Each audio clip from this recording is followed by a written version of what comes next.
ആർക്കെങ്കിലും കൊടുത്തേ പറ്റും. ശരിയല്ലേ? അത് യഥാർത്ഥത്തില് അതെനിക്കല്ല ആ ക്രെഡിറ്റ്. ഞാൻ 1% പോലും അതിനർഹത എനിക്കല്ല. കാരണം ഞങ്ങളെ ഈ ബിസിനസ്സില് അല്ലെങ്കിൽ ലൈഫില് സ്പിരിച്വലി മെന്റലി ഒക്കെ ഡെവലപ്പ് ചെയ്ത ഒരു വ്യക്തി അല്ലെന്നുണ്ടെങ്കിൽ ഒരു പേഴ്സണാലിറ്റി ഇന്ന് നമുക്കിടയിലുണ്ട്. ആ ഒരു ഫാമിലിയാണ് നിങ്ങൾ കൺഗ്രാജുലേറ്റ് ചെയ്യേണ്ടതും, അല്ലെന്നുണ്ടെങ്കിൽ അവരുടെ സക്സസ് ആണ് യഥാർത്ഥത്തിൽ നമ്മളിവിടെ സെലിബ്രേറ്റ് ചെയ്യപ്പെടുന്നത്. അത് വേറെ ആരുമല്ല, നമുക്ക് എല്ലാവർക്കും അറിയാം ആരാണ്. സാബു സാർ എന്ന് നല്ലൊരു ക്ലാപ്പ് ആവും. യഥാർത്ഥത്തില് ശരിക്കും ഒന്ന് ആലോചിച്ച് നോക്കുക. നമ്മുടെ ഈ ഒരു സക്സസ് ജേണിയിൽ ആശയ്ക്ക് എന്ത് പറയാനുണ്ടാവും? ആശ പറഞ്ഞതിന് ശേഷം ഞാൻ എന്നിലേക്ക് വരാം. Good evening. എല്ലാവരും പല പല സ്ഥലങ്ങളിൽ നിന്നാണ് വന്നതെന്ന് എനിക്കറിയാം. എല്ലാവരും എത്തിച്ചേർന്നതിൽ വളരെയധികം സന്തോഷം. ഞങ്ങൾ ഈ വീട് വെച്ച് ആ ഒരു കാര്യത്തിലല്ല നമുക്ക് സന്തോഷം ഉള്ളത്. ഞങ്ങൾ ഇങ്ങനെ ഒരു കാര്യത്തിന് ഇറങ്ങി തിരിച്ചപ്പോൾ സത്യം പറഞ്ഞാൽ ഞങ്ങൾക്ക് വേണ്ട കാര്യങ്ങൾ എന്തൊക്കെയെന്ന് ഞങ്ങൾ സാബു സാറിനോട് പറഞ്ഞപ്പോൾ അത് സാറിൻ്റെതായിട്ടുള്ള രീതിയിൽ അത് ഞങ്ങൾക്ക് എങ്ങനെ നിങ്ങൾക്ക് തോന്നുന്നുണ്ടോ ഈ ഒരു വീട് ഇരിക്കുന്ന അത്രയും സ്ഥലം എത്രയാണെന്ന് നിങ്ങൾക്ക് ആർക്കെങ്കിലും ഒന്ന് ഗസ് ചെയ്യാൻ പറ്റുമോ? ഈ വീട് മാത്രം ഇരിക്കുന്ന സ്ഥലം ഒരു ഊഹം എന്തെങ്കിലുമൊക്കെ ഒന്ന് പറയും. നിങ്ങൾക്ക് എത്ര തോന്നുന്നു കണ്ടിട്ട്? എത്ര? ഒരു 4 സെന്റിൽ ആ വീട് സ്ഥലം കൂട്ടണ്ട, വീട് മാത്രം 4 സെന്റ് ഇല്ല സാറേ, 2 പോയിന്റ് സംതിങ്ങേ ഉള്ളൂ. 2 സെന്റ് സ്ഥലത്തിന്റെ ഉള്ളിൽ അത്രയും സ്ഥലത്താണ് ഞങ്ങളുടെ ഈ ഒരു വീട് ഇരിക്കുന്നത്. അപ്പൊ ഒന്ന് ആലോചിച്ച് നോക്കിക്കേ, ഞങ്ങള് ഒരു 8 സെന്റ് സ്ഥലം വാങ്ങിച്ചപ്പോ ഞങ്ങൾക്ക് മുറ്റം വേണം, അങ്ങനെ എല്ലാ കാര്യങ്ങളും, അതായത് ഞങ്ങളുടെ ബിസിനസ്സിനെ യാതൊരു വിധത്തിലും ഡിസ്റ്റർബ് ചെയ്യരുത്, ഞങ്ങളുടെ പേരൻസിന്റെ ലൈഫ് വളരെ ഹാപ്പി ആയിട്ട് കൊണ്ടുപോകണം, അതുപോലെ തന്നെ ഞങ്ങളുടെ ബിസിനസ്സിൽ ഞങ്ങൾക്ക് എന്തൊക്കെ ഇനി ഡെവലപ്മെന്റ് ചെയ്യണോ അതിനു വേണ്ട കാര്യങ്ങളെല്ലാം. അപ്പോ അതിനാണ് നമുക്ക് സ്റ്റെയർ സാർ പുറത്തൂടെ തന്നത്. എന്നിട്ട് ഞങ്ങൾക്ക് സത്യം പറഞ്ഞാൽ ഏറ്റവും എന്തൊക്കെ കാര്യങ്ങൾ നമ്മൾ പറഞ്ഞോ അതെല്ലാം അതിലും നന്നായിട്ട് ഞങ്ങൾക്ക് ചെയ്തു തന്നതാണ് സാബു സാർ. സാറിന്റെ ആ ഒരു ആർക്കിടെക്ചർ, ആ ഒരു ഇന്റലക്ച്വൽ ബുദ്ധിയിൽ എത്രത്തോളം വന്നോ അതിന് ഇനിയും സാറിന് ധാരാളം കാര്യങ്ങൾ നിങ്ങളുടെയൊക്കെ ഐഡിയാസ് സാറിന് കൊടുത്താൽ സാർ അത് വളരെ വലിയ രീതിയിൽ ഡെവലപ്പ് ചെയ്തു തരും. നിങ്ങൾക്ക് ഓരോരുത്തർക്കും ഇപ്പം രാഖിയൊക്കെ ഞങ്ങൾക്ക് മുമ്പേ അതിന്റെ അനുഭവസ്ഥരാണ്. ഞങ്ങൾ ചെയ്തു തീരുന്നതിന് മുന്നേ അവരുടെ ഡ്രീം ഹൗസ് ബിൽഡ് ചെയ്ത് കഴിഞ്ഞിട്ടുള്ള ആൾക്കാരാണ്. അപ്പൊ ഞങ്ങളെ സംബന്ധിച്ചിടത്തോളം നമ്മുടെ ഓരോ കാര്യങ്ങളും ഇപ്പൊ ഈ ഒരു വീട് വെച്ച സമയത്തെന്ന് പറഞ്ഞാൽ കോവിഡ് സമയമായിരുന്നു. അതുകൊണ്ട് തന്നെ ഇതിന്റെ ഒരു ഇഷ്ടിക അല്ലെങ്കിൽ ഇവിടെ ഒരു മെറ്റലിന്റെ ഒരു പീസ് ഇറക്കിയിട്ടുണ്ടെങ്കിൽ അത് ഇറക്കിയ സമയം പോലും ദീപകേട്ടൻ ഇവിടെ ഇല്ലാതില്ല. കാരണം ഇദ്ദേഹത്തിന്റെ പ്രസൻസിലാണ് ഈ വീടിന്റെ ഒരു 99% കാര്യങ്ങൾ നടന്നത്. അതും ഞങ്ങളെ സംബന്ധിച്ചിടത്തോളം ഞങ്ങൾക്ക് ഈ വീട് ഭയങ്കര അറ്റാച്ച്ഡ് ആയിട്ട്, അതായത് നമുക്കിത് നമ്മുടെ ബ്ലഡിലോട് ചേർന്നിരിക്കുന്നതിനൊരു കാരണമാണ്. മറ്റൊരു കാര്യം എന്ന് പറഞ്ഞാൽ ഇതിന്റെ കൺസ്ട്രക്ഷനിൽ വന്നിട്ടുള്ള ഓരോ കാര്യങ്ങളും ഇപ്പം സത്യം പറഞ്ഞാൽ ഈ ചുറ്റുവട്ടത്തൊക്കെ ഉള്ള ആൾക്കാർ പറഞ്ഞായിരുന്നു ഈ വീട് എത്രമാത്രം പൈസ ചെലവാക്കിയതാണ്, അല്ലെ എത്രമാത്രം ചുറ്റുവട്ടത്തുള്ള വീടുകളെ അപേക്ഷിച്ച് ഒരുപാട് അവർ ആ എഫേർട്ട് എടുത്തത് വീട് പണിതു എന്നുള്ളതല്ല, അതിന്റെ അകത്ത് ഒരു വീട് ഇത്രയും ഭംഗിയായിട്ട്, കാരണം ഇവിടെ ചെറിയ ഫൈലിംഗ് ഒക്കെ ചെയ്യേണ്ടി വന്നു.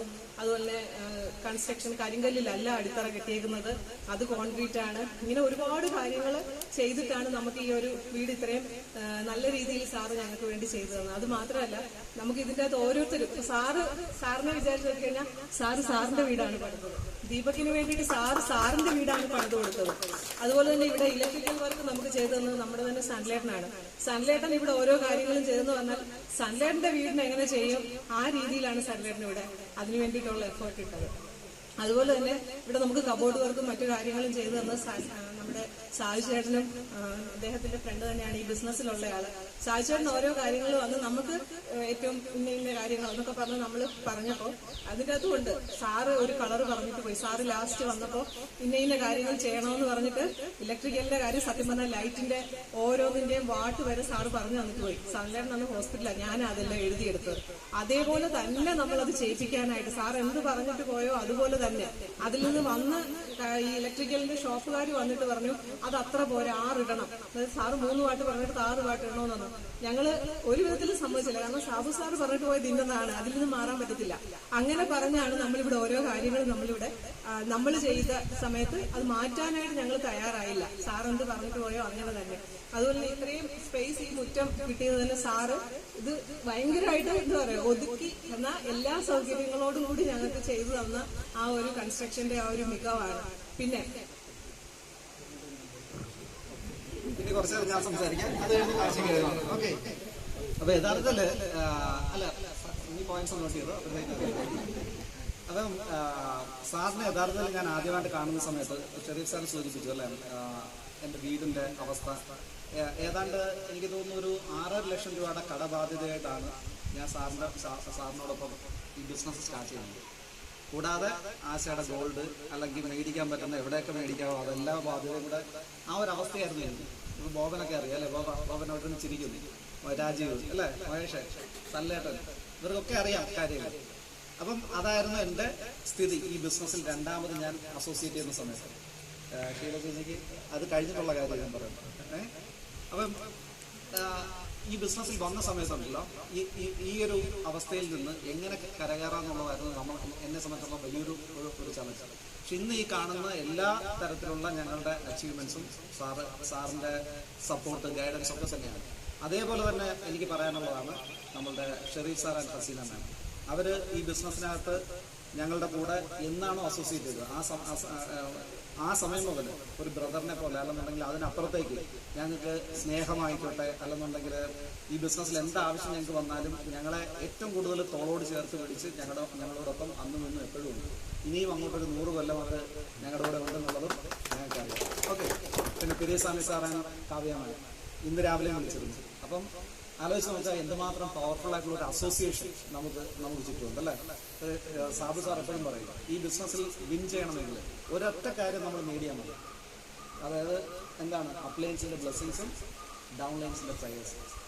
ഇന്ന് എനിക്ക് ഏറ്റവും കൂടുതൽ എക്സ്പീരിയൻസ് ചെയ്യുന്നത് അതാണ്. കാരണം എന്ന് വെച്ചാൽ മറ്റൊന്നുമല്ല, ഇപ്പം ഏറ്റവും കൂടുതൽ സന്തോഷം എന്ന് ഞാൻ പറഞ്ഞത് ഇപ്പം വീട് വെച്ചതോ അല്ലെങ്കിൽ കട പണിതോ ഒന്നുമല്ല. നമുക്ക് നേടാൻ പറ്റിയത് ഇത്രയും മനസ്സുകളിൽ നമുക്ക് ജീവിക്കാനൊരു അവസരം അല്ലേ. ഇന്ന് നമ്മൾ നമ്മുടെ സമൂഹത്തിൽ നോക്കിക്കഴിഞ്ഞു കഴിഞ്ഞാൽ അമ്മയെ തലക്കടിക്കാനും അല്ലെന്നുണ്ടെങ്കിൽ അല്ലേ അനുജന 27 അല്ലെ അടിയും അല്ലെ. ഈ ഒരു സമൂഹത്തിൽ ഒന്ന് ആലോചിച്ച് നോക്കുക, നമുക്ക് വേണ്ടി പ്രാർത്ഥിക്കാനും സ്നേഹം പങ്കുവയ്ക്കാനും ഒരു പറ്റം ആൾക്കാർ നമ്മളോടൊപ്പം നിൽക്കുക എന്ന് പറയുന്നത് അതൊരു വലിയ സമ്പത്താണ്, വലിയൊരു അനുഗ്രഹമാണ്. അപ്പോൾ അതിന്റെ പിന്നിൽ യഥാർത്ഥത്തിൽ നോക്കിയാൽ എന്തുമാത്രമാണ് എന്റെ ഇമ്പാക്ട്, എന്റെ ലൈഫിലെ അതിനുള്ള ഇമ്പാക്ട് അറിയണമെങ്കിൽ ഞാൻ ജസ്റ്റ് നിങ്ങളോട് 1-2 കാര്യങ്ങൾ പറയാം. കാരണം എന്ന് വെച്ചാൽ ഈ അസോസിയേഷൻ എന്തുമാത്രം നമ്മളെ മാറ്റിമറിക്കും എന്നുള്ളതാണ് എനിക്ക് ഈ ഒരു അവസരത്തിൽ നിങ്ങളോട് പറയാനുള്ളത്. ഈ അസോസിയേഷനിലൂടെ തന്നെയാണ് എനിക്ക് വന്ന എല്ലാ മാറ്റങ്ങളും. ഇത് നമ്മളൊന്ന് ആലോചിച്ച് നോക്കിയാൽ നമ്മൾ ഏറ്റവും കൂടുതൽ ആദ്യമായിട്ട് നമ്മളെല്ലാവരും അസോസിയേറ്റ് ചെയ്യുന്നത് അല്ല, നമ്മുടെ വീടൊന്ന് കാണിച്ചു കൊടുക്കാറ്. ഞങ്ങൾ താമസിച്ചിരുന്ന വീട് ഷെരീഫ് സാർ പറഞ്ഞില്ല, ജസ്റ്റ് കായംകുളത്തെ ആദ്യത്തെ വാർത്ത കെട്ടിടം. പക്ഷെ ഞാൻ താമസിക്കാൻ തുടങ്ങിയപ്പോഴത്തേക്ക് ഇതിന്റെ അവസ്ഥ എന്ന് പറഞ്ഞു കഴിഞ്ഞാൽ ചോർച്ചയില്ലാത്തൊരു സ്ഥലമില്ല. എനിക്ക് ആംബേ ബിസിനസ് സ്റ്റാർട്ട് ചെയ്ത സമയത്ത് അവിടോട്ട് ആൾക്കാരെ വിളിക്കാനായിട്ട് ഭയങ്കര ബുദ്ധിമുട്ടായിരുന്നു. പക്ഷെ എനിക്ക് വേറെ ഓപ്ഷൻസ് ഇല്ല, എനിക്ക് ബിസിനസ് ചെയ്തേ പറ്റും. ഫ്രണ്ട് റൂം ഓഫീസാക്കി മാറ്റി, രാജ്യങ്ങളൊക്കെ അറിയാം, ശരിയല്ലേ? എങ്ങനെ ഉണ്ടായിരുന്നു അന്നത്തെ ഓഫീസ്? അതിന് പരിഹാരമാണ് നമ്മളിവിടെ ചെയ്തേക്കുന്നത്. അന്ന് നമ്മൾ കണ്ട സ്വപ്നത്തിന്റെ പരിഹാരം ഇന്ന് നമ്മൾ മേളിൽ ചെയ്തിട്ടുണ്ട്. അപ്പം എന്റെ അനിയത്തിയുടെ കല്യാണത്തിന് ആൾക്കാർ പെണ്ണ് കാണാൻ വന്നപ്പോഴത്തേക്ക് മഴ സമയമാണ്. ഭാഗ്യത്തിന് കല്യാണം കഴിച്ചു കുഴപ്പമില്ല. ചോർച്ച എന്ന് പറഞ്ഞത് അതുപോലെ ഇടിവെട്ടി മഴയത്ത് ഞാൻ ഭയപ്പെട്ടിരുന്നിട്ടുണ്ട്. ഞാൻ ആദ്യമായിട്ട് ബോബന്റെ അടുത്തുനിന്ന് EMIക്ക് ഒരു ലാപ്ടോപ്പ് മേടിച്ച ഓർമ്മയുണ്ടോ? അത് മേടിക്കാൻ അന്ന് കാശുണ്ടായിരുന്നു. ആ ലാപ്ടോപ്പ് ആ റൂമിനകത്ത് എവിടെ കൊണ്ടുവച്ചാൽ ചോർച്ചയില്ലാതിരിക്കും എന്നുള്ളതായിരുന്നു എൻ്റെ അവസ്ഥ. പക്ഷെ അത് സ്ഥിരമായിട്ട് ഈ മഴ ചോരുന്നതിന് ഒരു സ്ഥിര സ്ഥലങ്ങളുണ്ട്. അപ്പൊ അവിടെ ഒന്നും വെക്കാതെ ഒരു കസേരയുടെ പുറത്ത് ഒരു സ്ഥലത്ത് വെച്ചിരുന്നു. പക്ഷെ ഭാഗ്യത്തിന് ഒരു ദിവസം രാവിലെ എനിക്ക് നോക്കിയപ്പോഴത്തേക്ക് ലാപ്ടോപ്പ് എടുത്ത് പൊക്കിയപ്പോഴില്ലേ അതിനകത്തുനിന്ന് മൊത്തം വെള്ളം. കാരണം മഴ എങ്ങാണ്ട് കൂടിയിട്ട് വേറെ സ്ഥലത്തൂടെ ഹോൾ വന്നിട്ട് ആ ലാപ്ടോപ്പ് അടിച്ചു പോയി. മനസ്സിലായല്ലോ? ഇതായിരുന്നു എൻ്റെ അന്നത്തെ എൻ്റെ ആ വീടിൻ്റെ അവസ്ഥ അതായിരുന്നു. അപ്പോൾ ഞാനിത് എന്തിനാ പറയുന്നതെന്നുള്ളത് ഞാൻ പറയാം. കാരണം പല ആൾക്കാരും ഭയങ്കര എൻ്റെ അടുത്ത് സംസാരിക്കാൻ പറഞ്ഞിട്ടുണ്ട്, എൻ്റെ വീട്ടിലോട്ട് ഒരു ഫംഗ്ഷൻ വെക്കാനായിട്ട് ഭയങ്കര പ്രോബ്ലമാണ്. അവിടെ ഇപ്പം എനിക്ക് ഇൻവൈറ്റ് ചെയ്യാൻ ഭയങ്കര പാടാണ്. 4 പേര് കാണാൻ. എൻ്റെ അവസ്ഥ അത് തന്നെയായിരുന്നു. അതായത് പക്ഷേ ഈ ബിസിനസ്സിന് വേണ്ടിയിട്ടൊന്നും ഞാൻ മാറ്റിവെച്ചിട്ടില്ല. ആക്ടിവിറ്റി ഡേ 1 മുതൽ അപ്ലൈൻസ് എന്തൊക്കെ പറഞ്ഞിട്ട് വീട്ടിൽ ഫംഗ്ഷൻ വെക്കണമെന്ന് പറഞ്ഞാൽ വെച്ചിരിക്കും. അവിടെ ഇനി എന്തൊക്കെ പ്രശ്നമുണ്ടോ എന്നുള്ളതൊന്നും എനിക്ക് വിഷയമല്ല. അത് അങ്ങനെ തന്നെ നടന്നു. മനസ്സിലായല്ലേ? വീട്ടില് അങ്ങനെ പല പല ഇൻസിഡൻസ്. പക്ഷെ ഞാൻ കൂടുതൽ പറയുന്നില്ല. അതായിരുന്നു വീടിന്റെ അവസ്ഥ. അതേപോലെ നോക്കിയാൽ ഒന്ന് ആലോചിച്ച് നോക്കിയാൽ നമ്മൾ അവിടുന്ന് സ്റ്റാർട്ട് ചെയ്തിട്ട് ഇല്ലേ ഇനി അല്ല അപ്പം ഇതൊന്നും പ്രിപ്പയർഡ് അല്ല കേട്ടോ ഞാൻ. കാരണം എന്ന് വെച്ചാൽ നിങ്ങളോട് എന്തിനാ ഞാൻ ഈ പറയുന്നതെന്ന് വെച്ചാൽ പല ഇൻഹിബിഷൻസും നമ്മുടെ മനസ്സിലുണ്ട് അല്ലേ. എനിക്ക് പല പല കാര്യത്തിൽ ഞാൻ ഇപ്പം ഞാൻ പറഞ്ഞു കഴിഞ്ഞാൽ ഞാൻ എത്രമാത്രം ഇൻട്രോവേർട്ട് ആയിട്ടുള്ള ഒരു വ്യക്തിയാണെന്നുള്ളത് നിങ്ങൾക്ക് അറിയത്തില്ല. അതൊരു പക്ഷേ എൻ്റെ ബാല്യകാലത്തിലുള്ള ആൾക്കാരെ അറിയാൻ പറ്റും. നിങ്ങളൊന്ന് ആലോചിച്ചാൽ നിങ്ങളൊക്കെ ഏറ്റവും കൂടുതൽ അസോസിയേറ്റ് ചെയ്ത ആദ്യത്തെ അസോസിയേഷൻ ആരുമായിട്ടാണ്? അല്ല, അതിനു മുമ്പ് ആരുമായിട്ടാണ്? പാരൻസ്, അമ്മയുമായിട്ടാണ് അല്ല. രണ്ടാമത്തെ വയസ്സിൽ എനിക്കത് ആ അസോസിയേഷൻ നഷ്ടപ്പെട്ടതാണ്. അത് കഴിഞ്ഞാൽ നമുക്ക് ഏറ്റവും കൂടുതൽ അസോസിയേറ്റ് ചെയ്യുന്ന ആരുമായിട്ടാണ്? അല്ല, ബ്രദേഴ്സ് അല്ല, സഹോദരൻ അല്ലേ. അമ്മ പോകുന്ന സമയത്ത് അനിയത്തിക്ക് അന്ന് 6 മാസം പ്രായം. അപ്പം ഇവിടെ ജീവിക്കാൻ പറ്റത്തില്ല, അമ്മയുടെ വീട്ടിലേക്ക് പോയി. അപ്പം ആ അസോസിയേഷനും കട്ട് അല്ലേ. അത് കഴിഞ്ഞുള്ള അസോസിയേഷൻ എവിടെയാണ്? അപ്പൂപ്പൻ അല്ല, ഭാഗ്യത്തിന് എൻ്റെ അച്ഛനും അമ്മയ്ക്കും അവരുടെ ചെറുപ്പത്തിൽ തന്നെ ആരില്ല. അപ്പൊ യഥാർത്ഥത്തില് ഒരു വല്ലാത്തൊരു എന്താ പറഞ്ഞൊരു ഇൻഹിബിഷൻ ഭയങ്കരമായിട്ട് ഉള്ളിൽ ഒതുക്കി നടത്തുന്ന ഒരു വ്യക്തിയാണ്. അത് എത്രത്തോളം കൂടുതലുണ്ടെന്ന് വെച്ച് കഴിഞ്ഞാൽ ഒരു സ്കൂളിലൊക്കെ പഠിക്കുന്ന സമയത്ത് 4 പേരടങ്ങുന്ന ഒരു ജംഗ്ഷനിലൂടെ നമ്മൾ പോകുമ്പോൾ അതിലെന്നെ പരിചയമുള്ള ആൾക്കാരുണ്ടെങ്കിൽ നമുക്ക് തോന്നും അവരിനെ എന്നെക്കുറിച്ച് പോലും പറഞ്ഞാലോ എന്ന് പറഞ്ഞ് മാറി നടന്നിട്ടുണ്ട്. ആലോചിച്ച് നോക്കണം. ഇതെന്തിനാ ഞാൻ പറഞ്ഞതെന്ന് വെച്ച് കഴിഞ്ഞാൽ പല ആൾക്കാരും നിങ്ങളോട് എനിക്ക് പല കഴിവുകളില്ല, എനിക്ക് സംസാരിക്കാൻ അറിയത്തില്ല. ഞാൻ പറഞ്ഞ നിങ്ങളെക്കാട്ടിലും ഒക്കെ വലിയ പ്രശ്നത്തിലുള്ള വ്യക്തിയായിരുന്നു ഞാൻ. മനസ്സിലായില്ല, ഒരാളോട് സംസാരിക്കുന്ന പ്രോബ്ലം, അങ്ങനെ പല ഇഷ്യൂസ് ഞാൻ ഫേസ് ചെയ്തിട്ടുണ്ട്. പക്ഷേ ഈ ബിസിനസ്സിൽ വന്നപ്പോൾ ഉണ്ടായ അസോസിയേഷൻ ഇല്ല, ആ അസോസിയേഷനാണ് ഈ വലിയൊരു മാറ്റം എന്നിലുണ്ടാക്കിയത്. എന്തുമാത്രം സ്നേഹം അല്ലെ. ഒരു എപ്പോഴും നിങ്ങൾ ഈശ്വരനെ നിങ്ങൾ അനുഭവിച്ചറിയുന്ന ഇങ്ങനെയാണല്ലേ, നേരിട്ട് വരുമല്ലോ. എവിടെയെങ്കിലും ജീവിതത്തിലൊരു ചലഞ്ച് നിങ്ങൾക്ക് ഉണ്ടെങ്കിൽ അതിനെ വേറെ ഏതെങ്കിലും രീതിയിൽ കോംപ്രമൈസ് ചെയ്ത് തരും അല്ലേ. അപ്പം ഞാൻ നേരത്തെ പറഞ്ഞ ചലഞ്ചസ് ഇന്ന് ഞാൻ നോക്കുമ്പോഴത്തേക്ക് ആയിരക്കണക്കിന് ആൾക്കാർ നമുക്ക് വേണ്ടി പ്രാർത്ഥിക്കാനുണ്ട് അല്ലേ. ഇഷ്ടംപോലെ അമ്മമാർ. ഇത് ആരാ മോനിസൻ സാർ പറയുമായിരുന്നു, ഞായറാഴ്ച എന്ന് പറയുന്നൊരു ദിവസം ഉണ്ടെങ്കിൽ വേറൊരു പ്രോഗ്രാമിന് അവർ പോകത്തില്ല.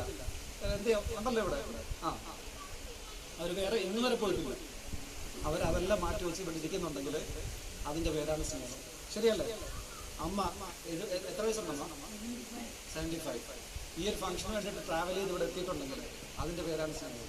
ശരിയല്ലേ? ഇന്ന് വിട്ടിരിക്കുന്ന എല്ലാ ഞാൻ എടുത്തു പറഞ്ഞതേ ഉള്ളൂ, ഓരോ പേരുകൾ പറഞ്ഞതേ ഉള്ളൂ. നിങ്ങൾ എല്ലാ ആൾക്കാരും ഇന്ന് ആലോചിച്ച് നോക്കേണ്ടത് ഈ ബിസിനസ്സിലല്ലാതെ എനിക്ക് എന്നെ പോലെ ഒരു വ്യക്തിക്ക് ഇങ്ങനൊരു അനുഭവം നേടാനായിട്ട് എവിടെ പറ്റും? എവിടെയെങ്കിലും ഒരു ചാൻസ് പറയാം. ഇന്നത്തെ സമൂഹത്തിൽ കാസ്റ്റ്, കളർ, റിലീജിയൻ ഇതൊന്നും ഇല്ലാതെ ഇത്രമാത്രം ഒരു ബന്ധം അല്ലേ. ഷെഫീഖ് സാറിന് എന്ത് തോന്നുന്നു? ശരിയല്ലേ? സാറ് ആത്മാർത്ഥമായിട്ട് എനിക്ക് വേണ്ടി പ്രാർത്ഥിക്കുന്നുണ്ടെങ്കിൽ അത് ഈ ബിസിനസ്സിന്റെ ഒരു പുണ്യമാണ്. അപ്പം ഞാൻ എപ്പോഴും വിശ്വസിക്കുന്നത് ഇതൊരു ഗോഡ്സ് ഗിഫ്റ്റ് എന്ന് എല്ലാ ആൾക്കാരും സ്റ്റേജിലൊക്കെ പറയത്തില്ലേ, സത്യമാണ്. മനസ്സിലായില്ലേ? അപ്പം അത് എനിക്ക് മനസ്സിലാക്കിയ അന്ന് മുതൽ ഞാൻ ജോലി ആദ്യമായിട്ട് ഞാൻ ചെയ്തത് ഡൽഹിയിലായിരുന്നു, ഡൈകാസ്റ്റിംഗ് കമ്പനിയിൽ ഞാൻ വർക്ക് ചെയ്യുന്ന സമയത്തും ഭയങ്കര ഈ ഇൻട്രോവേർട്ടായ ഇതിന്റെ വേറൊരു ഗുണം എനിക്കുണ്ടായിരുന്നു. എന്താണെന്ന് പറയുമ്പോൾ ഭയങ്കര ഡ്രീമറായിരുന്നു. എങ്ങനെയും എവിടെയെങ്കിലുമൊക്കെ എത്തിപ്പെടണം എന്നുള്ള ഭയങ്കര ആവേശം ചെറുപ്പം പോലെ. കാരണം വെച്ചാൽ എവിടെയെങ്കിലും ഇരിക്കുമ്പോൾ നമ്മൾ എന്താ ചെയ്യുന്നത് ചിന്തിക്കും അല്ലേ. പിന്നെ പടം വര ഭയങ്കര എൻ്റെ ഒരു ഇതായിരുന്നു. ഇത് രണ്ടും എന്താണ്, ഫ്രണ്ട് സർക്കിൾ ഇല്ലാത്ത ആൾക്കാർക്കുള്ളൊരു സംഭവമാണ്.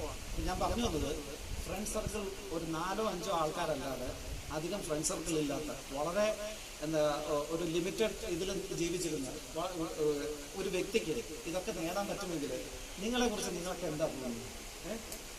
എന്ത് തോന്നുന്നു? പലതും നേടാൻ പറ്റുന്നില്ല. ഞാൻ പറഞ്ഞാൽ അത് നിങ്ങൾ ഫീൽ ചെയ്ത് നോക്കിയാൽ ഞാൻ ചെയ്ത ഒറ്റ കാര്യമേ ഉള്ളൂ, പ്രയോറിറ്റൈസ് ചെയ്തു. ഈ ബിസിനസ് എന്ന് എൻ്റെ കൈ കിട്ടും. ഞാൻ പറഞ്ഞാൽ ഫസ്റ്റ് ടൈം ഞാൻ ഈ ബിസിനസ്സിൽ വന്നപ്പോഴത്തേക്ക് ഇതുപോലൊരു എക്സ്പീരിയൻസ് കിട്ടിയപ്പോഴത്തേക്ക് ഞാൻ എൻ്റെ ജോബ് റിസൈൻ ചെയ്തു. ഇത് തന്നെ എൻ്റെ ലൈഫാക്കി മാറ്റണം എന്നുള്ള തീരുമാനമെടുത്തു. ഒരു 10-20 വർഷമായിട്ടോ, 15 വർഷം മുമ്പ്. അന്ന് പ്രയോറിറ്റൈസ് ഇത് എൻ്റെ ജീവിതത്തിൽ എന്തെങ്കിലും ഞാൻ ചെയ്യുന്നുണ്ടെങ്കിൽ ഈ ബിസിനസ്സിന് വേണ്ടി മാത്രം മരിക്കും എന്നൊരു തീരുമാനം അന്ന് എടുത്തു. അപ്പോൾ ഞാൻ എന്താ ചെയ്ത് ജോബ് ഞാനത് വിട്ടിട്ട് നാട്ടിൽ വന്നിട്ട് ഈ ബിസിനസ് ചെയ്യാനുള്ള പരിപാടികൾ ചെയ്യും. എൻ്റെ ചിറ്റപ്പൻ ഗൾഫിലൊരു ജോലി ഇലക്ട്രിസിറ്റി ബോർഡിലൊരു ജോബ് റെഡിയാക്കിയിട്ട് വന്നു.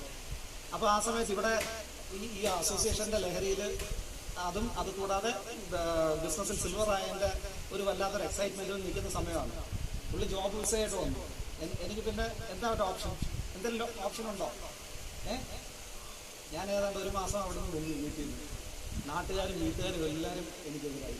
ബിസിനസ്സും ചെയ്യാൻ പറ്റത്തില്ല, വീട്ടിലും നിൽക്കാൻ പറ്റത്തില്ല, നാട്ടിലും നിൽക്കാൻ പറ്റത്തില്ല. ഇതായിരുന്നു അവസ്ഥ. മനസ്സിലായി? ഞാൻ എന്താണെന്ന് വെച്ച് കഴിഞ്ഞാൽ പ്രയോറിറ്റൈസ് ഞാൻ എത്രമാത്രം ഈ ബിസിനസ്സിന് വേണ്ടി ചെയ്തു എന്നുള്ളതാണ് ഞാൻ പറഞ്ഞത്. ഇനി അവിടെ കൊണ്ട് തീർന്നില്ല.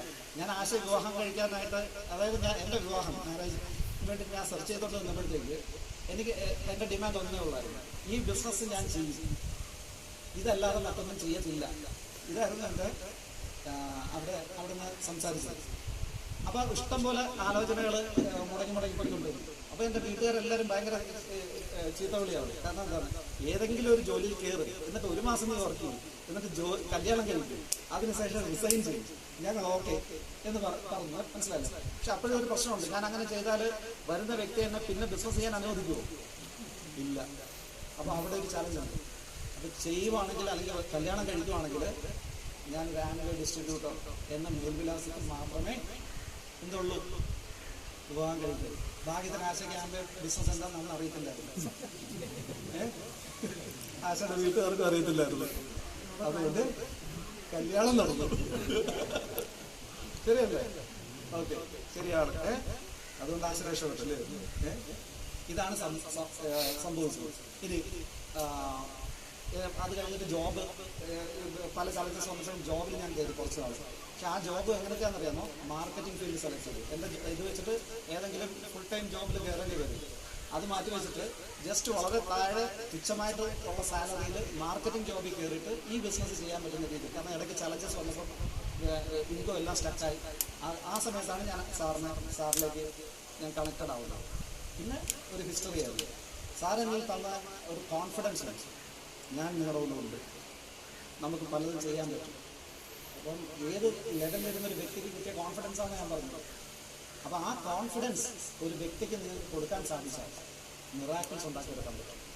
ഒരു വ്യക്തിക്ക് സാറിൽ ഇത്രയും ഇമ്പാക്റ്റ് ഉണ്ടാക്കാൻ പറ്റുമെങ്കിൽ നിങ്ങൾ ഓരോരുത്തരും വിചാരിച്ചാൽ എന്തുമാത്രം ഇമ്പാക്റ്റ് ഉണ്ടാക്കിയെടുക്കാൻ പറ്റും, എത്രമാത്രം വ്യക്തികളെ നിങ്ങൾക്ക് മാറ്റിമറിക്കാൻ പറ്റും.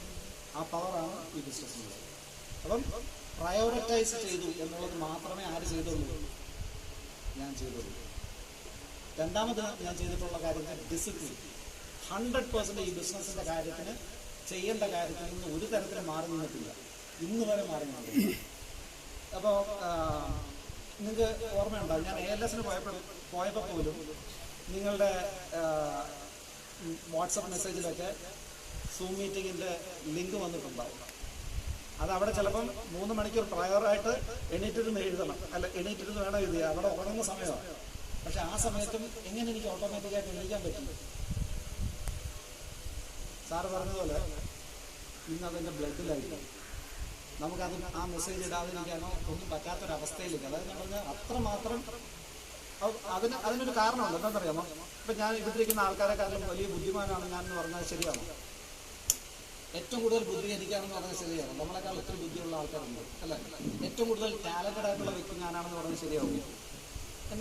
നമ്മളെക്കാട്ടിലും ടാലൻറ്റഡ് ആയിട്ടുള്ള ആൾക്കാർ എന്തായാലും. പക്ഷെ ഒരേ ഒരു കാര്യത്തിൽ മാത്രമേ ഉള്ളൂ നമുക്ക് ഉറപ്പെടുക്കാൻ പറ്റും. എന്താണെന്നറിയാമോ? നമ്മുടെ ഹാർഡ് വർക്ക്. ശരിയല്ലേ? നമ്മൾ രാവിലെ അധ്വാനിക്കാൻ റെഡിയാണെങ്കിൽ അതിനകത്ത് ചിലപ്പോൾ പല ആൾക്കാരെ നമുക്ക് ബീറ്റ് ചെയ്യാൻ പറ്റുമെന്ന് വരും, അല്ലേ? ആ ഒരു ചാൻസ് മാത്രമേ ഞാൻ എടുക്കുള്ളൂ. സാറ് പലപ്പോഴും സർക്കിൾസ് ത്രൂവാക്കാൻ പറഞ്ഞിട്ടുണ്ട്. 2 സർക്കിൾ എന്ന് പറയുന്ന സ്ഥാനത്ത് ഞാൻ വെള്ളം ചേർത്തിട്ടുണ്ട്. 2 മുതൽ 4 ആക്കും. കാരണം എന്താണെന്ന് വെച്ച് കഴിഞ്ഞാൽ എന്താണെന്നറിയാം, എനിക്കറിയാം എന്നെക്കുറിച്ച് പഴയ ഞാൻ ആരാണെന്ന്. അപ്പോൾ എനിക്കെന്തെങ്കിലും ആ റിസൾട്ട് സാർ ഉദ്ദേശിക്കുന്നത് എത്തിയില്ലെങ്കിലോ എന്ന് വിചാരിച്ച് അത് കൂട്ടും. 2 എന്ന് പറഞ്ഞിടത്ത് എത്രയാക്കും. അങ്ങനെ ചില കള്ളത്തരങ്ങൾ മാത്രമേ ഞാൻ ചെയ്തിട്ടുള്ളൂ. മനസ്സിലായില്ല? അല്ലാതെ സാറ് ഉദ്ദേശിക്കുന്ന രീതിയിൽ ഒരു 25% എനിക്ക് വളരാൻ പറ്റി എന്നുള്ളത് അത് സാറാണ് പറയുന്നത്. ഓക്കെ, അപ്പം പ്രയോറിറ്റൈസ് ചെയ്ത് ഇത്. പിന്നുള്ളത് എനിക്കില്ല ഈ ഒരു വേദിയിൽ നിങ്ങളോട് പറയാനുള്ളത് വേറൊന്നുമല്ല. നിങ്ങൾ 100% മനസ്സിൽ സ്വപ്നം കാണാനായിട്ട് ഒരു ദാക്ഷിണ്യം വിചാരിക്കരുത്. ഇന്ന് ഇത്രയും ആൾക്കാർ വന്നില്ല. 1,00,000 ആൾക്കാരിലേക്ക് നമ്മൾ എന്താ പറയുക, നമ്മളെ സ്നേഹിക്കുന്ന 1,00,000 ആൾക്കാരെ ക്രിയേറ്റ് ചെയ്യാൻ പറ്റുക എന്ന് പറയുന്ന ഒരു സ്വപ്നം എനിക്കുണ്ട്. 100-ലധികം രാജ്യങ്ങൾ വിസിറ്റ് ചെയ്യണമെന്ന് ഉണ്ട് അല്ലേ? സന്തോഷ് ജോർജ് കുളങ്ങര എത്ര രാജ്യം കണ്ടിട്ടുണ്ട്? 150-നടുത്ത് ആവുന്നുണ്ട് അല്ലേ? പക്ഷെ അതിനേക്കാൾ എത്രയോ മഹത്തരമായിട്ടാണ് നമ്മൾ പോകുന്നത് അല്ലേ? ഇതെല്ലാം പോസിബിൾ ആണോ? എന്നെ പോലൊരു വ്യക്തിക്ക് നിങ്ങൾ കാണുന്ന രീതിയിൽ എനിക്ക് നിൽക്കാൻ പറ്റുന്നുണ്ടെങ്കിൽ നിങ്ങൾക്ക് ഇതെല്ലാം പോസിബിൾ ആണ്. അതിനുള്ള ഏറ്റവും വലിയ അഡ്വാൻറ്റേജ് എന്താണെന്നറിയാമോ? നമ്മുടെ മുമ്പിൽ A70 എന്ന് പറയുന്ന ഒരു വലിയൊരു ഒരു കടമ്പ ആംഗിൾ വെച്ചിട്ടുണ്ട്.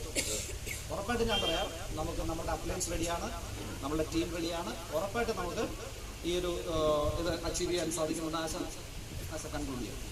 ഓട്ടോ ആശ.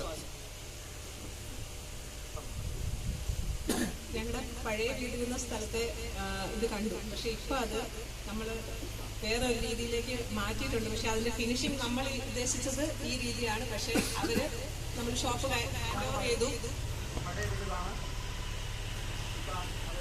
നമ്മളൊരു ഷോപ്പാക്കി മാറ്റിയിട്ട് അതിപ്പോൾ കഴിഞ്ഞ മാസം റെന്റ് ഔട്ട് ചെയ്തു. ഇതാണ് എൻ്റെ അമ്മ. ഓക്കെ, ഇത് തന്നത് രേഖ ചേച്ചിയാണ് ഈ ഒരു ഗിഫ്റ്റ്. അതായത് ഞാൻ പറഞ്ഞത്, നമുക്ക് എന്താണോ നമുക്ക് ആവശ്യം, ഒന്നിനും എനിക്കിതുവരെ പുറത്തു പോകേണ്ടി വന്നത്. ഈ വീട് കൺസ്ട്രക്ട് ചെയ്യുന്ന സമയത്ത് 1% പോലും ഞാൻ ടെൻഷൻ എടുത്തിട്ടില്ല. കാരണം ടെൻഷൻ എടുക്കാൻ മൊത്തം സാബുസാറാണ്. ഓക്കെ, അങ്ങനെ ഓരോന്നിനും നമ്മുടെ കൂടെ നിന്ന് ചേർത്ത് പിടിച്ച് ചെയ്യാനായിട്ട് ഒരു പറ്റം ആൾക്കാർ, യഥാർത്ഥത്തിൽ ഒരു സ്വർഗ്ഗ തുല്യമായിട്ടുള്ള ഒരു ലൈഫ് ഇന്ന് നമുക്ക് എൻജോയ് ചെയ്യാൻ പറ്റുമെങ്കിലും അത് ഈ ബിസിനസ്സിൽ മാത്രമേ ഉള്ളൂ. അത് നിങ്ങൾ ഓരോരുത്തരും ബ്ലെസ്ഡ് ആണ്, ഞാനും ബ്ലെസ്ഡ് ആണ്, അതിനേക്കാൾ കൂടുതൽ നിങ്ങൾ ബ്ലെസ്ഡ് ആണ്. Okay, thank you. നമ്മൾ പറഞ്ഞു തുടങ്ങിയത് നമുക്ക് ഈ ഒരു ബിസിനസ്സിലൂടെ നമുക്ക്, അല്ലെങ്കിൽ നിങ്ങൾ ഓരോരുത്തരും ഇവിടെ എത്തിച്ചേർന്നാൽ നമുക്ക് തന്ന അനുഗ്രഹവും അതുപോലെ തന്നെ സ്നേഹവും അതാണ് ഞങ്ങൾക്ക് വേണ്ടത്. ഇനിയും ജീവിതകാലം മുഴുവനും ഞങ്ങൾക്ക് അത് തന്നെയാണ് വേണ്ടത്. ഇപ്പൊ മെറ്റീരിയലിസ്റ്റിക് ആയിട്ട് ഒത്തിരി ആൾക്കാർ നമുക്ക് പല സംഭവങ്ങൾ കൊണ്ടുവരും. പക്ഷെ എന്റെ ലൈഫിൽ എനിക്ക് അങ്ങനത്തെ ഗിഫ്റ്റുകളൊന്നും വലുതായിട്ട് കിട്ടിയിട്ടില്ല. പക്ഷെ ഈ ബിസിനസ്സിൽ വന്ന ശേഷം നമുക്ക് ആദ്യം ഗിഫ്റ്റുകൾ കൊണ്ടുവരുന്ന ഒരാളുണ്ടായിരുന്നു, നമ്മുടെ പെരിയസ്വാമി സാറല്ലേ. വരുന്ന ഓരോ വ്യക്തികൾക്കും ഒരു ചെറിയ സാധനമെങ്കിലും നമുക്ക് വേണ്ടിയിട്ട് ഒരു കീ ചെയിൻ ആയിരിക്കും, അല്ലെങ്കിൽ ചിലപ്പോൾ വാച്ച് ആയിരിക്കും, എന്തെങ്കിലുമൊക്കെ സാറ് നമുക്ക് ആദ്യമൊക്കെ മീറ്റിങ്ങുകളിൽ വരുമ്പോൾ തരുമായിരുന്നു അല്ലേ. ഞാൻ അത് ഓരോന്നും സൂക്ഷിച്ചു വെച്ചിട്ടുണ്ട്. പിന്നെ എനിക്ക് ഗിഫ്റ്റായിട്ട് ആദ്യം കൊണ്ടു തന്നത് രാഖി. എറണാകുളത്തേക്ക് പോയപ്പോൾ രാഖി ഒരിക്കൽ ഷൂ വാങ്ങിച്ചിട്ട് എനിക്കും കൂടെ ഒരു ഡോക്കൻ മാർക്കിന്റെ ഷൂ കൂടെ വാങ്ങിക്കൊണ്ട് വന്നിട്ടുണ്ട്. എനിക്ക് സത്യം പറഞ്ഞാൽ വളരെയധികം സന്തോഷം തോന്നി. എന്റെ സ്വന്തം സിസ്റ്റേഴ്സ് പോലും പലപ്പോഴും ചെയ്യാത്തൊരു കാര്യം എനിക്ക് ഈ ടീമിൽ എന്റെ സ്വന്തം സിസ്റ്ററിനെക്കാളും കൂടുതൽ സ്നേഹത്തിൽ എനിക്ക് ചെയ്തിട്ടുണ്ട്. ഇന്ന് ഞാൻ ഈ ഇട്ടിരിക്കുന്ന ഡ്രസ്സില്ലേ, ഇതെനിക്ക് ദീപക്കേട്ടനോ ഞാൻ ഈ ബിസിനസ്സിലൂടെയോ ഒന്നും വാങ്ങിയതല്ല, എന്റെ ബന്ധുക്കളോ ആരും തന്നതല്ല. ഇതെനിക്ക് തന്നത് ആരാന്നറിയോ? ഒരു 6 വയസ്സുള്ള ഒരു മോൾ എനിക്ക് ഗിഫ്റ്റ് തന്നതാണ്. ഒന്ന് ആലോചിച്ച് നോക്കിക്കേ. അവളുടെ വീട്ടിലെ അവരുടെ ഫാമിലിയിലെ കല്യാണത്തിന് പോയപ്പോ എനിക്ക് വേണ്ടിയിട്ട് ഡ്രസ്സ് വാങ്ങണം, എന്നിട്ടേ ആ ഷോപ്പിൽ നിന്ന് ഇറങ്ങത്തുള്ളൂ എന്ന് പറഞ്ഞ് വാശി പിടിച്ചിട്ട് അവര് നിർബന്ധപൂർവ്വം വാങ്ങിക്കൊടുത്തിട്ട് അവര് വന്ന സമയത്ത് എനിക്ക് ഫ്ലാവിയയുടെ മകള് ശ്രീയാണ് എനിക്ക് ഈ ഡ്രസ്സ് വാങ്ങിയത്. അത് വർഷങ്ങൾ 2 വർഷം 1 വർഷത്തിന് മുകളിലായി എനിക്ക് കൊണ്ട് ഗിഫ്റ്റ് ചെയ്തിട്ട്. പക്ഷെ എനിക്കിത് അങ്ങനെ ചുമ്മാ ഉടുക്കണമെന്ന് എനിക്ക് തോന്നിയില്ല. കാരണം ഒരു പ്രധാനപ്പെട്ട ഒരു ദിവസത്തിൽ തന്നെ ഇതെനിക്ക് ഇടണമെന്ന് എനിക്ക് തോന്നി. അതുകൊണ്ടാണ് ഞാൻ ഈ ഒരു ഡേ തന്നെ, കാരണം ഈ ബിസിനസ്സിലൂടെയാണ് ഞാൻ ഇവരെയൊക്കെ പരിചയപ്പെട്ടത്. ഇപ്പം രാഖി ആണേലും ശ്രീ ആണേലും ഒക്കെ ഓരോരുത്തരും നമുക്ക് ഓരോ കൊച്ചു കൊച്ചു സാധനങ്ങളാണേലും കൊണ്ട് തരുമ്പോൾ നമുക്കത് വളരെയധികം വാല്യൂബിളാണ്. നിങ്ങളെയൊക്കെ കാണുന്നത് തന്നെ നമുക്ക് വളരെയധികം സന്തോഷം. അതിനിപ്പം ഒരു കോമൺ പ്ലേസിലാണെങ്കിലും നമ്മുടെ വീട്ടിലാണെങ്കിലും നമ്മൾ പോയി കാണുന്നതാണെങ്കിലും ഞാൻ അതുകൊണ്ട് എനിക്ക് എന്തൊക്കെ ഇപ്പൊ പലരും പീരീഡ്സ് ആണെന്നൊക്കെ പറഞ്ഞ് പല ബുദ്ധിമുട്ടുകൾ പറയാറുണ്ടല്ലേ യാത്ര ചെയ്യാൻ. പക്ഷെ നിങ്ങൾ എപ്പോഴെങ്കിലും ചിന്തിച്ചിട്ടുണ്ടോ എനിക്ക് ഇങ്ങനെയൊക്കെ കാര്യങ്ങളില്ലേ? ഏതെങ്കിലും ഒരു ഫംഗ്ഷൻ മിസ്സാവാനായിട്ട് ഞാൻ ശ്രമിച്ചിട്ടുണ്ടോ? നിങ്ങൾ പലപ്പോഴും അങ്ങനെയുള്ള ദിവസങ്ങളിൽ ഞാൻ യാത്ര ചെയ്ത് നേരം വെളുക്കുന്നതിന് മുമ്പേ എഴുന്നേറ്റും ഒക്കെ. പക്ഷെ ഞാൻ അങ്ങനത്തെ ദിവസമാണെന്ന് പോലും മനസ്സിൽ ചിന്തിക്കാതെ, പലപ്പോഴും അങ്ങനെ ആണെന്ന് പോലും ഞാൻ മനസ്സിൽ എനിക്ക് തോന്നിയിട്ടില്ല. കാരണം എനിക്ക് എക്സൈറ്റ്മെന്റ് ഞാൻ പോയി കാണുന്ന ആൾക്കാരെ, അല്ലെങ്കിൽ എനിക്ക് ടീമിലുള്ള ആളിനെ കാണാം, അല്ലെങ്കിൽ എന്റെ ടീമിലുള്ള ആൾക്കാരെ ശരിക്കും ബന്ധുക്കളെ കാണാൻ പോകുന്നതിനേക്കാളും ഞാൻ എക്സൈറ്റഡ് ആയിട്ടായിരിക്കും ഈ ഒരു ബിസിനസ്സിലെ ഓരോരുത്തരെയും കാണാൻ പോകുന്നതും അല്ലെങ്കിൽ ഏതെങ്കിലും ഒരു ഫംഗ്ഷൻ അറ്റൻഡ് ചെയ്യാനും ഞാൻ പോകുന്നത്. അപ്പൊ അത്രമാത്രം സ്നേഹം എനിക്ക് അവിടെ തിരിച്ചും കിട്ടുന്നുണ്ട്. അതിനേക്കാൾ കൂടുതൽ എനിക്ക് തിരിച്ചു കിട്ടുന്നുണ്ട്. അപ്പൊ ഈ ഒരു ഡ്രസ്സ് സത്യം പറഞ്ഞാൽ എനിക്ക് ഇന്ന് ഇത് ഇടണമെന്ന് ഭയങ്കര സന്തോഷമുണ്ട്. ഇത് എനിക്ക് തോന്നുന്നു അവർക്ക് ഇന്ന് വരാൻ പറ്റിയില്ല, പക്ഷെ എന്നാൽ പോലും അവർക്ക് വളരെയധികം സന്തോഷം തോന്നുന്നുണ്ടാവും ഞാൻ ഇന്ന് ഇട്ടത്. അപ്പൊ ഒന്ന് ആലോചിച്ച് നോക്കിയേ, നമുക്ക് മെറ്റീരിയലായിട്ട് നിങ്ങൾ ഗിഫ്റ്റ് കൊണ്ടുവരണമെന്നല്ല ഞാൻ പറഞ്ഞത്. നിങ്ങളുടെ ആ സ്നേഹം നിങ്ങൾ എങ്ങനെ നമുക്ക് തരുന്നു അത് നമ്മൾ ഫീൽ ചെയ്യുന്നുണ്ട്. എനിക്ക് ഈ വീട് വെച്ചതോ അതൊന്നും അല്ല എനിക്ക് സന്തോഷം. സന്തോഷം. എനിക്ക് ഏറ്റവും കൂടുതൽ സന്തോഷം എന്താണെന്നറിയോ, നമ്മൾ ഇങ്ങനെ ഒരു വീട് വെച്ചപ്പോൾ നമ്മുടെ അടുത്തേക്ക് ആർക്ക് വേണേലും വന്ന് ഇനി താമസിക്കാം. നമ്മൾ അതിനു വേണ്ടിയിട്ടുള്ള റൂംസ് നമ്മൾ റെഡിയാക്കിയിട്ടുണ്ട്. നിങ്ങൾ കായംകുളത്ത് വരുമ്പോൾ നിങ്ങൾ ഒരിക്കലും മറക്കരുത്, നിങ്ങൾക്ക് ഇവിടെ ഒരു വീടുണ്ട്. നിങ്ങൾക്ക് വന്ന് സ്റ്റേ ചെയ്ത് നിങ്ങളുടെ വീട്ടിൽ താമസിക്കുന്ന പോലെ തന്നെ സ്റ്റേ ചെയ്യാനായിട്ട് നിങ്ങൾക്ക് ഇവിടെ ഒരു വീടുണ്ടെന്ന് തന്നെ വേണം നമ്മുടെ ഡിസ്ട്രിബ്യൂട്ടേഴ്സ്, നമ്മുടെ ടീമിലുള്ളവർ മനസ്സിലാക്കാൻ. ഞങ്ങളിവിടെ ഉണ്ടോന്ന് മാത്രം നിങ്ങളൊന്ന് വിളിച്ച് അന്വേഷിച്ചാൽ മാത്രം മതി. ഞങ്ങളിവിടെ ഉണ്ടെങ്കിൽ ഉണ്ടാവും. നിങ്ങൾ വരുമെന്ന് പറഞ്ഞാൽ നമ്മളിവിടെ പ്രസന്റ് ആയിട്ടിരിക്കാനായിട്ട് 100% ശ്രമിക്കും. അതുപോലെ തന്നെ നിങ്ങൾ എല്ലാവരും വരിക. ഇത് നമ്മുടെ ഈ ഒരു ബിസിനസ് തന്നെ ബിൽഡ് ചെയ്യാനായിട്ടാണ് നമ്മൾ ഈ ഒരു കാര്യം ചെയ്തത്. ഇതിന്റെ എല്ലാ ഈ ഒരു വീടിന്റെ കാര്യങ്ങളും മറ്റും ചെയ്തു തന്നതിന്റെ എല്ലാ ക്രെഡിറ്റും സാബുസാറിനും ബിന്ദു ചേച്ചിക്കുമാണ്. അതുപോലെ തന്നെ ഞങ്ങളെ ഇങ്ങനെയൊക്കെയുള്ള കാര്യങ്ങളിലേക്ക് കൂടുതൽ ഞങ്ങൾക്ക് സ്നേഹവും കെയറും തന്നു ഞങ്ങളുടെ ഷെരീഫ് സാറും ഹസീന ചേച്ചിയും ഒരിക്കലും മറക്കാൻ പറ്റില്ല. അവര് ഞങ്ങളുടെ കൂടെ ഉണ്ട്. ഇവര് രണ്ടുപേരും ഞങ്ങളുടെ കൂടെ ഉള്ളതാണ്. ഞങ്ങളുടെ സ്വന്തം സഹോദരങ്ങൾ ഞങ്ങളുടെ കൂടെ ഉള്ള ആ ഒരു ഫീലാണ്. അതുപോലെ തന്നെ നമ്മുടെ ടീമിന്റെ സ്നേഹം എന്ന് പറഞ്ഞാൽ എനിക്ക് പറയാൻ പറ്റില്ല. ദീപകൻ സത്യം പറഞ്ഞാൽ ഞാനിവിടെ വരുമ്പോൾ രാജുവേട്ടനുണ്ട്, അതുപോലെ മഹേഷുണ്ട്, സൺലേട്ടനുണ്ട്. ഇവരൊക്കെ സ്വന്തം ചേട്ടന്മാര് ബ്രദേഴ്സ് എങ്ങനെയാണോ അതേപോലെയാണ്. ഇപ്പൊ രാഖിയും അതുപോലെ തന്നെ ജയൊക്കെ ഞാൻ വന്ന ശേഷം വന്നത്. പക്ഷെ അപ്പോഴും നമ്മുടെ സിസ്റ്റേഴ്സ് നമുക്ക് വന്നു എന്നുള്ളൊരു ഫീലാണ്. അതേപോലെ നമ്മുടെ ടീമിലുള്ള എല്ലാ ആൾക്കാരും, ഇപ്പൊ ചേച്ചി ആണെങ്കിലും ഒക്കെ സത്യം പറഞ്ഞാൽ ഇന്ന് എനിക്ക് വിളക്ക് കൊളുത്താൻ പറ്റാത്ത ദിവസം ഞാൻ വന്നുകൊണ്ട് ചേച്ചിയെ വിളിച്ചു. ചേച്ചിയാണ് ആ കാര്യങ്ങൾ മുഴുവൻ ഞാൻ പറഞ്ഞതേ ഉള്ളൂ. ചേച്ചി ബാക്കിയെല്ലാം ചെയ്തു. കാരണം നമുക്ക് നമ്മുടെ സ്വന്തം സിസ്റ്റേഴ്സിനോട് പറയുന്നതിനേക്കാൾ ഒരു പടി ഒന്നുകൂടെ നമ്മളെ മനസ്സിലാക്കും എന്നാണ് എനിക്ക് ഫീൽ ചെയ്തിട്ടുള്ളത്. എന്റെ അപ്ലൈൻസ് ആണെങ്കിലും എന്റെ ഡൗൺലൈൻസ് ലേഡീസ് ആണെങ്കിലും. അപ്പൊ അങ്ങനെ എനിക്ക് എന്റെ ഡൗൺലൈനായിട്ടല്ല അവരെ തോന്നുന്നത്, എന്റെ സഹോദരങ്ങളായിട്ട് തന്നെയാണ് തോന്നുന്നത്. അപ്പൊ അങ്ങനെ തന്നെ ഇനിയും നിങ്ങളുടെ സഹോദരങ്ങളായിട്ട് ഞങ്ങളിവിടെ ഉണ്ടാവും. നിങ്ങൾ എല്ലാവരും എപ്പോഴും വന്നാലും നമ്മളെ കൂടെ വന്ന് കാണുക. ഇവിടെ വന്ന് സ്റ്റേ ചെയ്യാൻ പറ്റുന്ന ആൾക്കാർ വന്ന് സ്റ്റേ ചെയ്യണം. താങ്ക് യു എല്ലാവർക്കും. ഇതിലും വലിയ വീടുകളും ഇതിലും വലിയ സന്തോഷങ്ങളും ഒക്കെ അച്ചീവ് ചെയ്യാനായിട്ട് സാധിക്കട്ടെ. Thank you. യഥാർത്ഥത്തില് അപ്ലയൻസിൽ നിന്ന് കിട്ടുന്ന ബ്ലെസ്സിങ്സ് ഞാൻ പറഞ്ഞു. അതേപോലെ തന്നെ 1-2 പേരുകൾ വീടുമായിട്ട് കൺസ്ട്രക്ട് ഉള്ളത് പറയാതിരിക്കാൻ പറ്റത്തില്ല. ഇപ്പം സൺലേട്ടൻ നിങ്ങൾ കണ്ടു കാണും. അദ്ദേഹം ഈ ബിസിനസ് ഈ ഇവിടെ വർക്ക് ചെയ്യുന്ന സമയത്തില്ല, ഞാനിവിടെ ഉണ്ടോ ഇല്ലയെന്ന് അദ്ദേഹത്തിന്റെ വീട് എങ്ങനെയാണ് കൺസ്ട്രക്ട് ചെയ്യുന്നത് അതിനേക്കാൾ ഒരുപടി മേളിലാണ് അദ്ദേഹത്തിന് ഇവിടെ ചെയ്തിരിക്കുന്ന എല്ലാ കാര്യങ്ങളും. ഇപ്പോൾ ആരെങ്കിലും വന്നു കഴിഞ്ഞാൽ അവരെന്തെങ്കിലും ബുദ്ധിമുട്ടോ എന്തെങ്കിലും തെറ്റോ ചെയ്താൽ അത് കറക്റ്റ് ചെയ്ത് എനിക്കൊരു ദോഷം വരരുത് എന്നുള്ള രീതിയിൽ അദ്ദേഹം നോക്കുന്നുണ്ട്. ബോബന്റെ അടുത്ത് ഞാൻ നിർബന്ധപൂർവ്വം പറഞ്ഞതാ, ഒരു കാരണവശാൽ ഇപ്പൊ എനിക്ക് വാട്ടർ ഫിൽറ്റർ വേണ്ട, ഇപ്പൊ ഞാൻ ചെയ്യുന്നില്ല. ബോബന് പറ്റത്തില്ല, എനിക്കത് ഇപ്പൊ തന്നെ എന്റെ വീട്ടിൽ ഫിറ്റ് ചെയ്തേ പറ്റത്തുള്ളൂ. മനസ്സിലായി? ഞാൻ പറഞ്ഞു ക്യാഷ് വിക്കർ ബാസ്ക്കറ്റ് പിടിപ്പിച്ചേ പറ്റുള്ളൂ സാജുവിന്. മനസ്സിലായല്ലേ?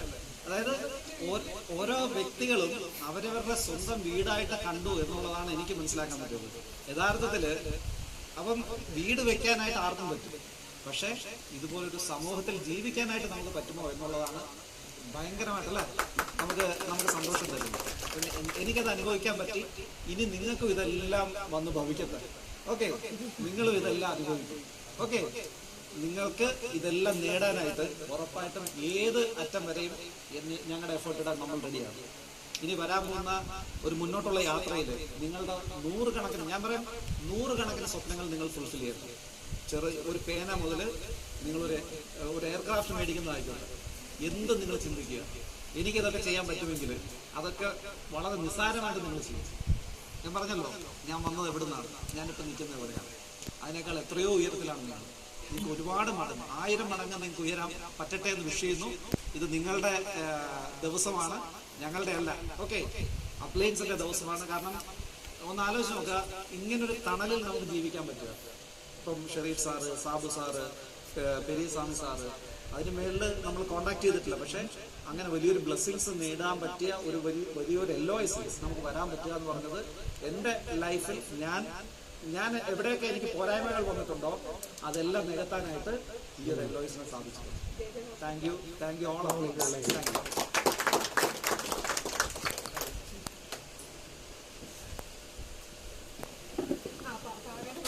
അവർക്ക് നല്ലൊരു പാപ്പ് കൊടുക്കുക. അവര് യഥാർത്ഥത്തിൽ അവരുടെ ജേണി മൊത്തം പറഞ്ഞാലേ നമുക്ക് ഇവിടുന്ന് പോകാൻ പറ്റത്തില്ല. അത്രയ്ക്ക് അവർക്ക് പറയാനുണ്ട്. പല അവസരങ്ങളിലായിട്ട് നമ്മുടെ അടുത്ത് പറയും. ശരിക്കും ഒരു കാര്യം ആലോചിച്ച് നോക്കുക. അദ്ദേഹം അപ്ലയൻസിനെ കുറിച്ച് പറഞ്ഞു. ശരിക്കും സാബു സാറിനെ ഞാൻ എൻ്റെ ജീവിതത്തിൽ പരിചയപ്പെട്ടില്ലായിരുന്നെങ്കിൽ ഇന്ന് ഞാനെന്ന് പറയുന്ന ഒരു വ്യക്തി ഇന്നിവിടെ നിന്ന് സംസാരിക്കത്തില്ലായിരുന്നു.